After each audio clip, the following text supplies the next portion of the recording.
سلیمان علیہ السلام کے پاس ایک انگوٹھی تھی جس پر اللہ کا نام کندہ تھا۔ جب آپ علیہ السلام غسل خانے جاتے تو وہ انگوٹھی اپنی بیوی جرادہ یا بعض روایات کے مطابق اپنی خادمہ امینہ کی حفاظت میں دے جاتے۔ ایک روز آپ غسل کے لیے تشریف لے گئے تو صخرہ نامی کا شیطان جو آپ کا بہت مخالف تھا وہ آپ کی شکل میں آیا اور آپ کی بیوی سے انگوٹھی لے لی۔ انگوٹھی کا آپ سے جدا ہونا تھا کہ تخت و تاج اور سلطنت سب کچھ آپ کے ہاتھ سے جاتا رہا۔ سب چیزوں پر شیطان کا قبضہ ہو گیا۔ آپ نہایت پریشانی کے عالم میں محل سے نکل گئے۔ اس شیطان نے 40 دن حکومت کی۔ اصول و ضوابط اور احکام میں تبدیلی نے علماء اور دیگر اہل دربار اور اہل خانہ کو یہ سوچنے پر مجبور کر دیا کہ یہ سلیمان علیہ السلام نہیں، اور اگر سلیمان علیہ السلام ہی ہیں تو کیا ان کا شعور اور ادراک درست کام کر رہا ہے؟ علماء نے اس کا حل یہ نکالا کہ تخت کے ارد گرد تورات کھول کر بیٹھ گئے اور کلام الہی کی تلاوت شروع کر دی۔ شیطان کے چہار جانب خدا کا کلام پڑھنے سے وہ تیزی سے بھاگ نکلا اور انگوٹھی سمندر میں پھینک دی۔ ادھر سلیمان علیہ السلام چلتے چلتے مچھیروں کی بستی کی طرف جا نکلے اور مچھیرے کے ہاں ملازمت کر لی۔ دن بھر کے کام کاج کے بعد اجرت کے طور پر وہ آپ کو 2 مچھلیاں دے جاتا۔ ایک روز آپ علیہ السلام بھوک سے بے حال ہو رہے تھے۔ جلدی سے مچھلی صاف کرنے کے لیے اس کا پیٹ چاک کیا تو مچھلی کے پیٹ سے انگوٹھی نکل آئی۔ انگوٹھی کا ملنا تھا کہ اسی لمحہ پرندوں کے جھنڈ نے آ کر آپ پر سایہ کر دیا۔ آپ علیہ السلام نے اللہ تعالیٰ کا شکر ادا کیا۔ عوام خاص نے آپ علیہ السلام کو پہچان لیا اور معذرت طلب کی۔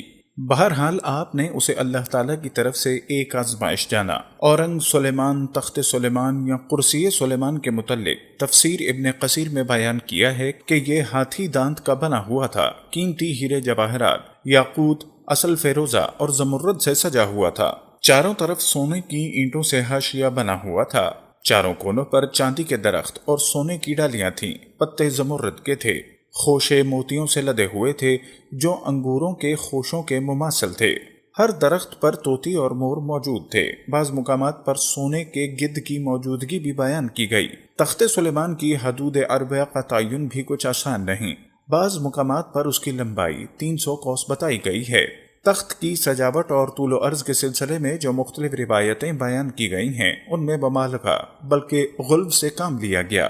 قرآن پاک میں اس کی حقیقت یوں واضح کی گئی ہے کہ جب آپ تخت شاہی پر قدم رکھتے تو وہ ہیبت سے لرز جاتا، ہوا کو حکم دیتے ہوا اسے لے اڑتی اور جہاں پہنچانے کا حکم دیا جاتا وہاں پہنچا دیتی۔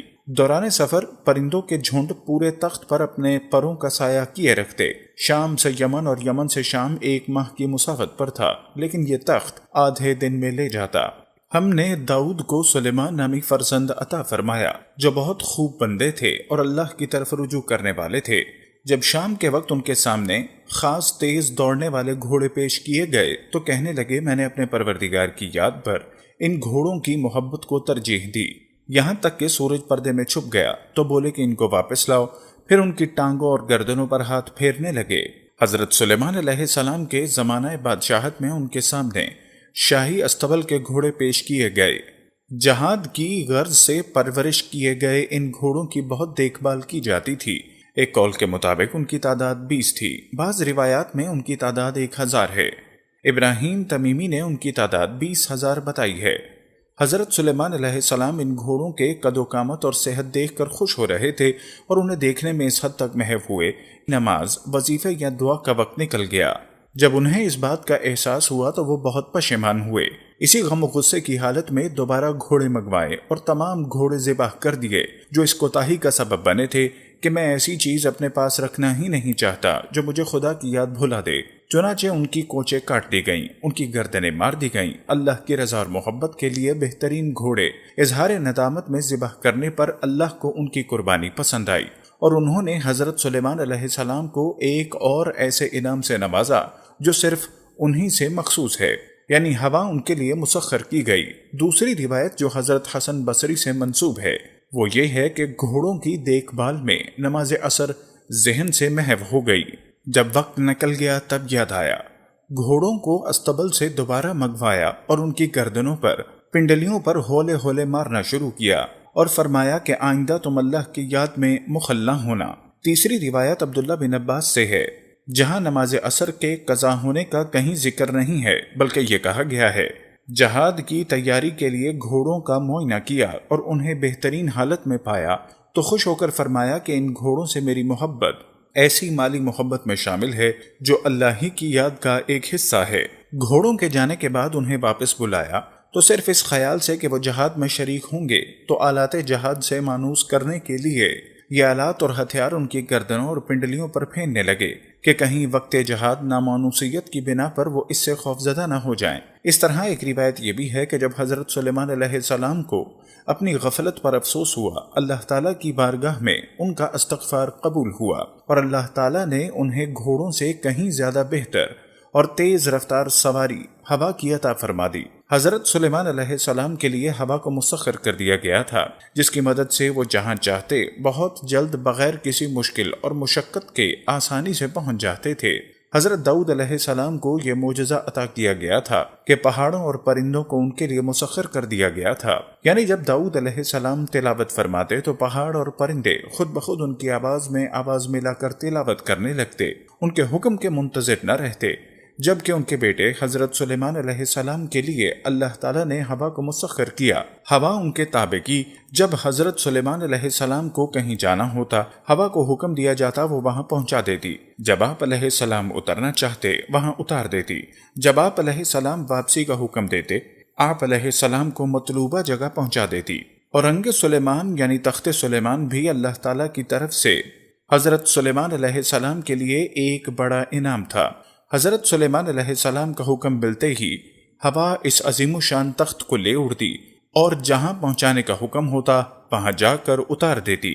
یہ ہوائی تخت صبح سے دوپہر تک 1 مہینے کی مسافت طے کر لیتا تھا اور دوپہر سے شام تک 1 مہینے کی، یعنی ایک دن میں 2 ماہ کی مسافت طے کر لیا کرتا تھا۔ ایک اہم صفت اس ہوا کی یہ تھی کہ یہ ہوا سخت اور تیز بھی تھی اور نرم اور ہلکی بھی، یہ دونوں متضاد صفات اس میں یکجا کر دی گئی تھیں۔ ہوا اپنی ذات میں بہت تیز اور سخت تھی، جس کے باعث مہینوں کا فاصلہ گھنٹوں میں طے کر لیتی، لیکن نرم ایسی کہ فضا میں گرد و غبار اور تلاطم پیدا نہ ہوتا۔ تخت ہوا کے زور پر روانہ ہوتا لیکن پرندے اس کی شدت سے محفوظ رہتے۔ امام راضی کے مطابق حضرت سلیمان ایک مرتبہ شدید علیل ہوئے، حالت اس قدر غیر ہوئی کہ تخت پر بٹھائے گئے تو جسم بے رخ معلوم ہو رہا تھا۔ جب اللہ نے انہیں صحت عطا کی تو انہوں نے پہلے اپنی مغفرت طلب کی اور پھر بے چارگی کا اظہار کیا۔ اللہ رب العزت ارشاد فرماتے ہیں، بے شک ہم نے سلیمان کو آزمایا اور ڈال دیا ہم نے اس کی کرسی پر ایک جسم، پھر وہ اللہ کی جانب رجوع ہوا، کہا اے پروردگار میری مغفرت کر اور مجھے ایسی بادشاہت عطا کر کہ میرے بعد کسی کے شایان شان نہ ہو، بے شک تو بہت زیادہ عطا کرنے والا ہے۔ چنانچہ اللہ تعالیٰ نے آپ کی دعا قبول کی۔ اللہ تعالیٰ نے آپ کو بہت سے انعامات اور اعزازات سے نوازا، وہ معجزے عطا کیے جن کے سبب آپ علیہ السلام نے بنی نوع جن و انس کے لیے بے شمار مفید اور تعمیری کام سر انجام دیے۔ ہم نے سمندروں کی باد تند سلیمان کے لیے مسخر کر دی۔ حضرت سلیمان علیہ السلام ہی وہ پہلے فرد تھے کہ جنہوں نے بحری سفر کا ذریعہ دریافت کیا اور اسے مملکت کی فلاح و بہبود کا کام لیا۔ حضرت سلیمان علیہ السلام کے عہد میں ہندوستان اور مغربی جزائر تر تجارتی آمد و رفت کا ایسا سلسلہ بن گیا تھا جس سے ملک کی تجارت کو بہت وسعت ملی اور درآمدات اور برآمدات میں بے پناہ اضافہ ہوا۔ فلسطین کے مغرب اور شمال میں بحر متوسط اور جنوب میں بحر احمر موجود ہے۔ ان دونوں سمتوں کے درمیان جہازوں کے سفر کے لیے متضاد سمتوں سے چلنے والی ہوائیں سفر آسان کر دیتی۔ حضرت داؤد علیہ السلام اور حضرت سلیمان علیہ السلام کو خدا کی طرف سے جو معجزے عطا ہوئے، وہ صلاحیتیں اور استعداد جن سے تمام انسان محروم تھے، خدا نے انہیں بخش دی تھی۔ قوم شیطان نے بنی اسرائیل کو راہ سے بھٹکانے کے لیے یہ الزام عائد کیا کہ حضرت سلیمان علیہ السلام نعوذ باللہ جادوگر تھے۔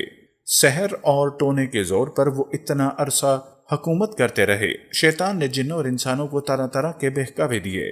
دعا ہے کہ اللہ رب العزت ہمیں بھی اپنی رضا والی زندگی نصیب فرمائے اور شرور و فتن سے محفوظ رکھے، آمین ثم آمین۔ السلام علیکم ورحمۃ اللہ وبرکاتہ۔